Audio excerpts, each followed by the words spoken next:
L'historien prend le micro. Ce soir, vidéo long format sur des mystères assez fascinants. Je vais vous parler de gens et de choses assez cheloues. Et c'est là que tu vas voir qu'il s'en est passé des trucs dans ce monde. Likez et abonnez-vous pour la suite, ça repart. Là, ça va être chaud. Pour le contexte, je travaillais sur l'une de mes prochaines vidéos. Mais là, ce que j'ai découvert, ça va beaucoup plus loin. La vidéo en question nous explique l'agenda des extraterrestres. Et ce n'est pas dit par n'importe qui, car c'est un putain de scientifique de la zone 51 qui prend la parole. Et je vous montre. Now, I'm going to casually mention to you something that's very scary indeed. And tell you what the alien agenda is. And it's going to sound very familiar. The alien agenda is the complete takeover of this planet, the killing off of 5, 6 to 7 eighths of the world's population by the year 2029. U.S. military has known about this for 45 years. They've told no one. As far as I know, I'm the only person standing before a crowd talking about the alien agenda, secretively. Au départ, j'avais des doutes, mais vous savez que sur le vous pouvez trouver tout et n'importe quoi. J'ai mené l'enquête et apparemment cette vidéo a été censurée par le gouvernement américain. Les gens ont sauvegardé le fichier pour le republier des années après sa censure. Reste à voir si ça va se réaliser. Et ne vous inquiétez pas, je vais tout vous dire sur les relations entre les extraterrestres et les USA. N'hésite vraiment pas à me dire ce que t'en penses en commentaire, parce que ça m'intéresse. Les complotistes vont adorer cette vidéo. Bon, là, je vais vous montrer un moment capturé où on voit des hommes sur la Lune. Enfin, pas totalement, car on peut voir que tout est scénarisé. Et certaines personnes ont même affirmé que les humains ne sont jamais allés sur la Lune. Et que tout ça, c'est que des effets spéciaux. Je vous montre et dites-moi directement en commentaire ce que vous en pensez.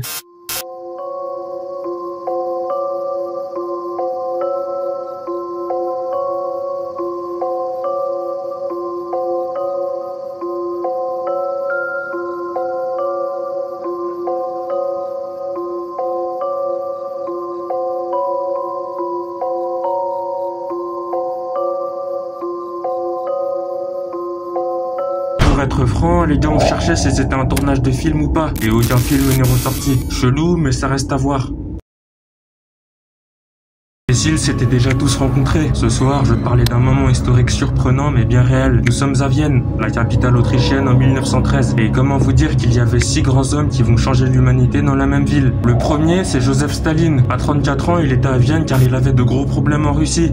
Et de ce qu'on sait, il est venu rencontrer d'autres révolutionnaires. Et plus tard, il sera l'un des dictateurs les plus brutals de l'histoire. Le deuxième, c'est Léon Trotsky. À cette époque, il était dans la capitale car il était en exil. Et il passera son temps à faire des débats dans les cafés. Et il est très probable qu'il ait rencontré Staline sans le savoir. De nos jours, Trotsky est considéré comme un symbole majeur du communisme. Le troisième homme, c'est Adolf Hitler. À cette époque, il galérait à Vienne. Il voulait se lancer dans l'art, mais c'était très difficile. Donc il fera plusieurs boulots pour subvenir à ses besoins. Et des années plus tard, il fera l'un des génocides les plus violents de l'humanité. La quatrième personne est Freud. En 1913, il sera psychanalyste. En parallèle, il dirigeait un groupe de personnes influentes qui exprimaient leur thèse. Et aujourd'hui, il est considéré comme l'un des pères de la psychologie. Le cinquième homme est Josip Tito. À Vienne, il sera un simple ouvrier, mais certains disent qu'il fréquentait pas mal de bars politiques. Et plusieurs années après, il sera le redoutable dirigeant de la Yougoslavie. Pendant plusieurs années, il maintiendra un équilibre assez fort dans son pays. Et le sixième homme est François Ferdinand. En 1913, il vivait à Vienne en attendant de monter sur le trône. Mais comme vous le savez, il se fera assassiner. Et la Première Guerre mondiale va avoir lieu. Pour conclure, imagine juste si ces hommes s'étaient déjà rencontrés. Comme quoi, le hasard fait bien les choses.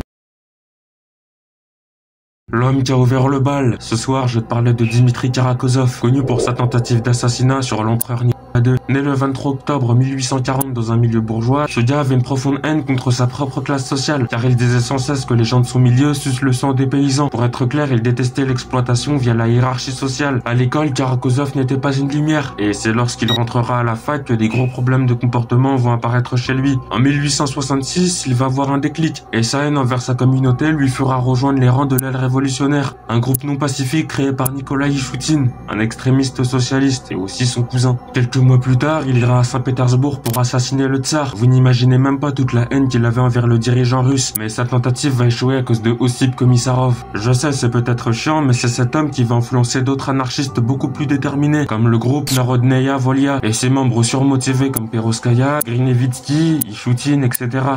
Mais ne t'inquiète pas, je vais tout te raconter dans pas longtemps.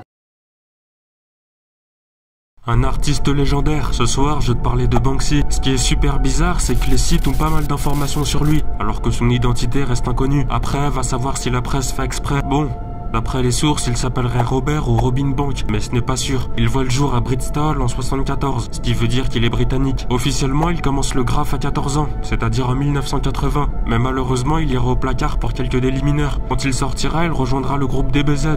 Je crois que c'est un groupe de street art, et c'est là qu'il va rencontrer ses alliés, Kato et Tess. Et peu de temps après, il commencera ses peintures à travers le monde, USA, Palestine, France, Italie, etc.